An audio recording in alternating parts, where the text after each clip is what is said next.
Ito yung nangyari sa akin. Stroke ako. Ngayon, nagtaka ako pag ito ngayon. Pag-ising ko sa mga kapala akong lasing. Parang pag may matalawin ko na balag sa matalawin dating lakad ko na. Pag nabago na ito. Sige, upo kayo. Ganito, explain mo rin ganyan. Na-stroke daw si sir. Huwag na tayong umasang makaka-recover tayo ng 100% pag na-stroke tayo. Meron po tayong tinatawag na brain nerves damage pag na-stroke tayo sa brain. Kaya, Makalimutin ako.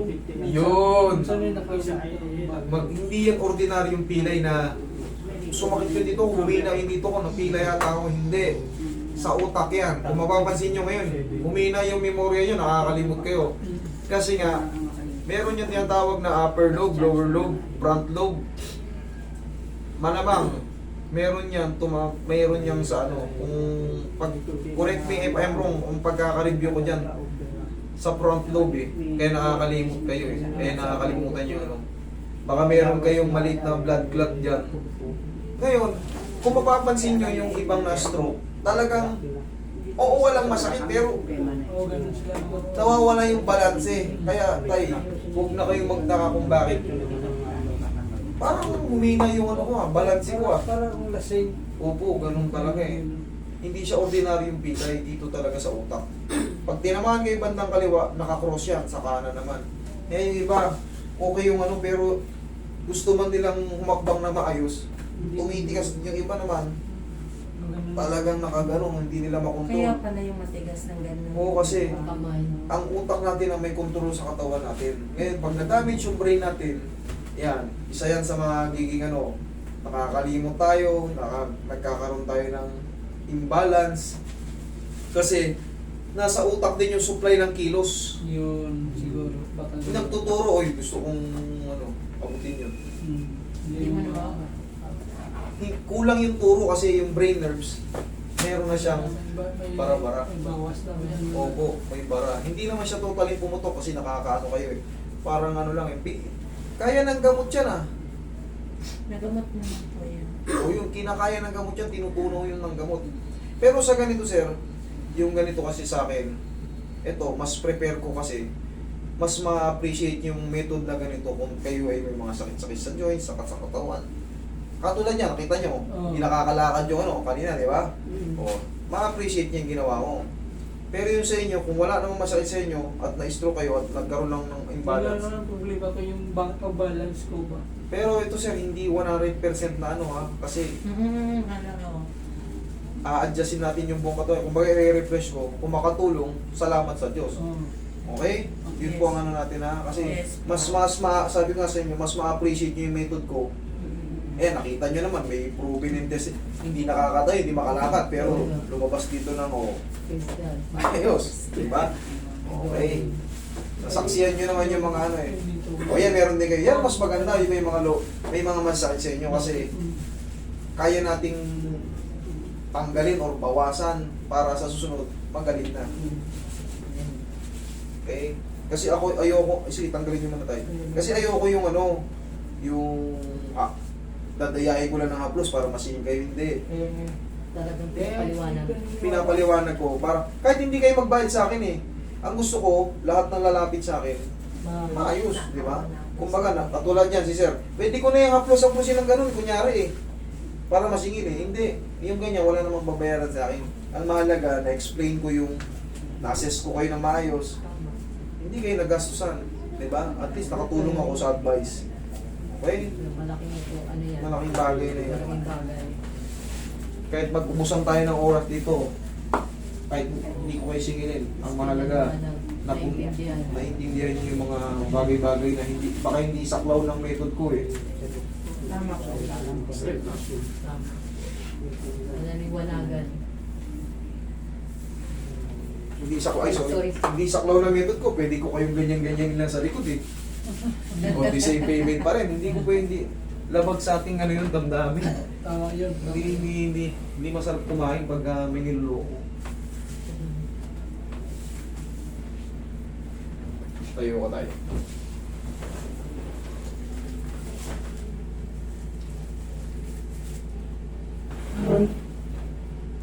Yan, sabog.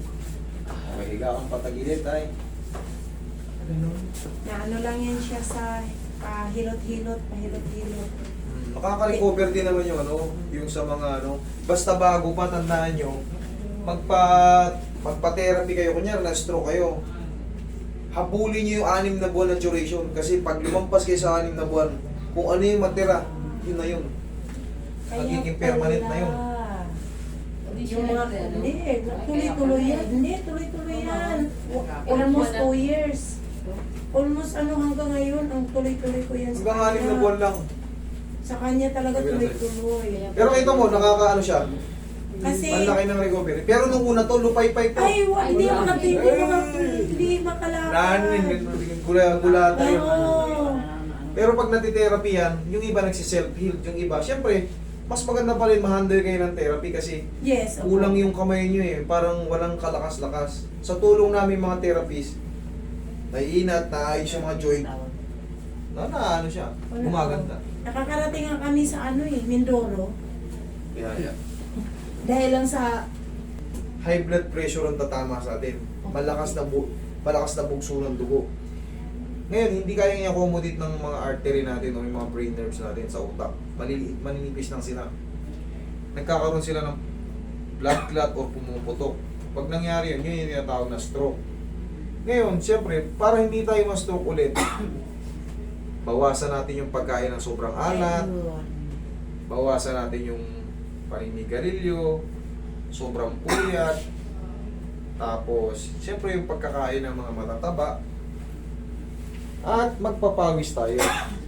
Kahit hindi naman araw-araw papawis, ang mahalaga na papawisan tayo kasi hindi makalabas yung mga kinain natin na kolesterol eh. Naiipon yung mga blood cholesterol. Pag napuno na tayo ng kolesterol, tumaas na yung kolesterol natin, tapos mataas yung BP natin, nagsasabay-sabay na yan, putok na yung mga nerve natin. Hindi porkit payat tayo, hindi tayo high blood ha. Hindi porkit. Oo. Meron kang nai-stroke ngayon, 9 years old, nabalita sa TV. Mga bata pa. Grabe. Kasi ang dami nating preservative na kinakain. Kung ano-ano ng yung mga pagkain nga ng manok. Diba? Akala natin, hindi yung manok eh. Ano ba yung kinakain niya? Yung mga feeds na purong-puro na rin ng baboy, isda. Ano yung pinakakain niya sa isda? Puro sa fish pan na. Hindi na yung nahuhuli sa mga dagat, sa sapa. Puro fish pan yung mga tilapia na yan, puro fish pan yan. hindi na kami kumakain yan. Simulat na stroke yan. Puro fish pan yan. Pero yung nahuhuli sa dagat, Okay lang. okay yun kasi hindi pits ang kakain nun. Pero yan, makita nyo, bakit tayo nagkakasakit? Sa dami ng nare-receive nating mga gamot.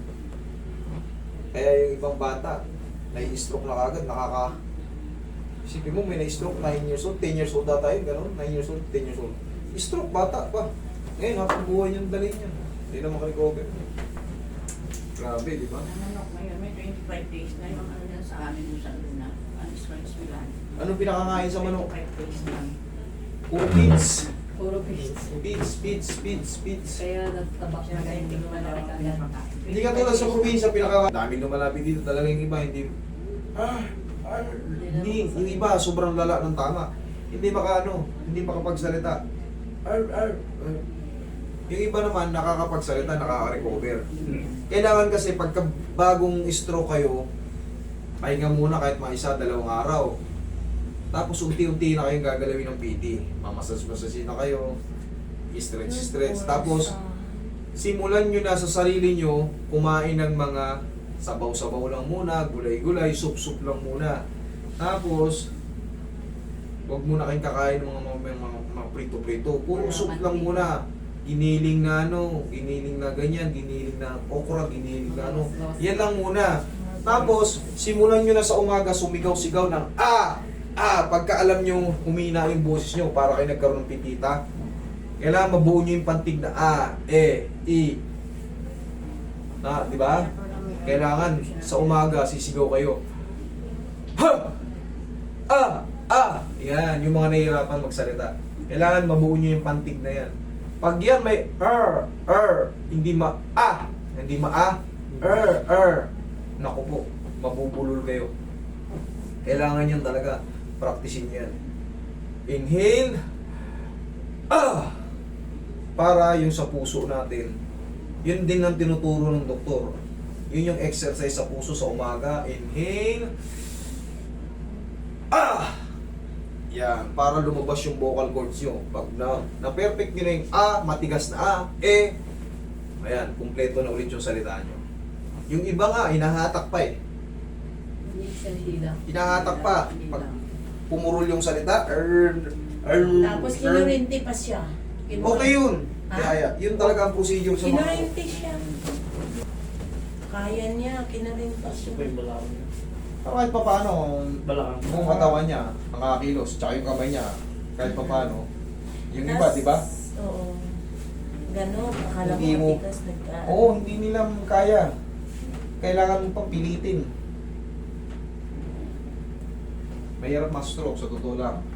Pero pagka kayo ng stroke, ang pupasok sa isip nyo, gusto ko makarecover. Huwag lang kayo kumain ulit ng mga bawal. Kalimutan nyo na muna yung prito-prito, adobo. Mag-soup lang muna. Kung magluluto kayo ng gulay, tambugan nyo lang ng isda. Yung walang gisa-gisa, tambog lang. Ganun lang muna. Okay, inhale. Exhale. Masunurin pasyente. Mabuti, masunurin yung pasyente nyo. Kahit pa paano. Nagutok. Ang sarap yan. Pero pinatando ko yan siya dito kasi Ayun eh, hindi. Tayo mga Pilipino, naniniwala tayo sa mga lumang gamutan. Ang tandok kasi, parang pagkakaintindi ko sa tandok. Pagka kayo ay nakagat ng aso, yung may rabies, tinapatandok. Ang mga ano, para masipsip yung ano.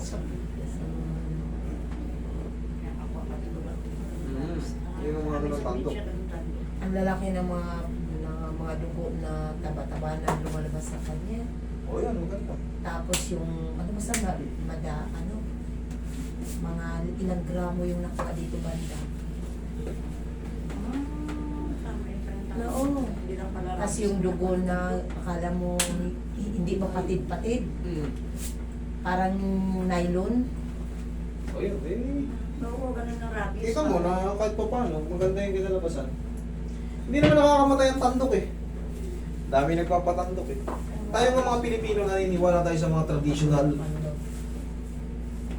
Napilit lang ako doon. Sabi ko, sige nga. Ako pinandukan na Kasi, ako, pinagatukan mo kasi. Natatakot na, ang mga anak ko natatakot. Huwag mo pagawa yan mama kasi ganito, gano'n. Sabi ko, try lang natin dahil bakit? Yung tatay ninyo, ganun na talaga siya. At paano nakakapagsalita si Sir? Napabuti. Mataba yan noon. Kaya parang inaano niya sarili na, bakit ako sabi ko, alam mo naman, matanda ka na rin. Malapit na siya mag-senior. Okay Sir, upo ka. Nandaman. Maliksi na si Sir eh. Na yan siya, nag-bike. Very good. Bilad-bilad lang sa umaga. Sir, wag lang kayong bumalik sa ano kasi meron din tawag na double stroke. Triple stroke pa nga eh. Huwag kayong bumalik sa mga adobo, Ay, hindi mamantika. daw lang. Magbugbugin nyo yung sarili nyo ng mga nilalinaga. Yung wala nang gisa-gisa. Tambog-tambog lang. Gulay ako, gulay sa Yan. Ayan naman Gulo siya ko. lang. At saka Pwede yung inihaw. Kasi yung inihaw, tumutulo na rin yung Mantika. mantika ng ano. Taba niya. taba. Kumakain na din yan siya ng mga pinagbabawal ko. Pinapakain ko na rin kasi para mayroon Tikim-tikim lang. Oo. Parang mayroon lang. Pero yung magbabalik kayo sa regular Ay, palagi, hindi. kada linggo meron na kayo ng ganyan, may pritong baboy, may lechon na kayo, meron na kayong naku po. Hindi pa natin. Nakakano na magkain ng mga taba, no? Tsaka yung kanin niya, brown rice na. Okay naman eh. Okay, tay. Okay. Thank you, thank Thank you. Manas? Ikaw na. Okay, Wala na. next.